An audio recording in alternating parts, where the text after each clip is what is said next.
അനുദിന വചനവും വിചിന്തനവും.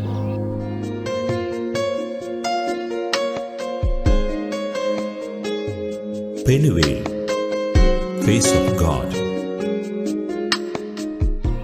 മാർക്കോസിന്റെ വിശുദ്ധ സുവിശേഷം 2-ാം അധ്യായം 23 മുതൽ 28 വരെയുള്ള തിരുവചനങ്ങൾ.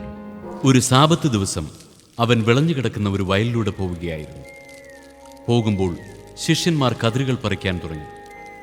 ഫരിസയർ അവനോട് പറഞ്ഞു, സാബത്തിൽ നിഷിദ്ധമായത് അവർ ചെയ്യുന്നത് എന്തുകൊണ്ട്? അവൻ ചോദിച്ചു, ദാവീദും അനുചരന്മാരും കൈവശം ഒന്നുമില്ലാതെ വിശന്നു വലഞ്ഞപ്പോൾ എന്തു ചെയ്തുവെന്ന് നിങ്ങൾ വായിച്ചിട്ടില്ലേ? അബിയാഥാർ പ്രധാന പുരോഹിതനായിരിക്കെ ദാവീദ് ദേവാലയത്തിൽ പ്രവേശിച്ച് പുരോഹിതന്മാർക്കല്ലാതെ മറ്റാർക്കും ഭക്ഷിക്കാൻ അനുവാദമില്ലാത്ത കാഴ്ചയപ്പം ഭക്ഷിക്കുകയും കൂടെയുണ്ടായിരുന്നവർക്ക് കൊടുക്കുകയും ചെയ്തില്ലേ? അവൻ അവരോട് പറഞ്ഞു, സാബത്ത് മനുഷ്യനു വേണ്ടിയാണ്, മനുഷ്യൻ സാബത്തിനു വേണ്ടിയല്ല. മനുഷ്യപുത്രൻ സാബത്തിൻ്റെയും കർത്താവാണ്. സുവിശേഷ വിചിന്തനം. നിങ്ങളുടെ ദൈവമായ കർത്താവ് കരുണയുള്ള ദൈവമാണ്. അവിടുന്ന് നിങ്ങളെ കൈവിടുകയോ നശിപ്പിക്കുകയോ നിങ്ങളുടെ പിതാക്കന്മാരോട് ശപഥം ചെയ്തിട്ടുള്ള ഉടമ്പടി വിസ്മരിക്കുകയോ ഇല്ല എന്ന നിയമാവർത്തന പുസ്തക ഭാഗത്തെ സാധൂകരിച്ചുകൊണ്ട് സാബത്ത് ആചരണം പുകമറയാക്കി ദൈവകാരുണ്യം നഷ്ടപ്പെടുത്തുന്ന ഫരിസേയ മനോഭാവത്തെ തിരുത്തി പഠിപ്പിക്കുന്ന യേശുനാഥനെയാണ് ഇന്നത്തെ സുവിശേഷ ഭാഗത്തിൽ നാം കണ്ടുമുട്ടുക.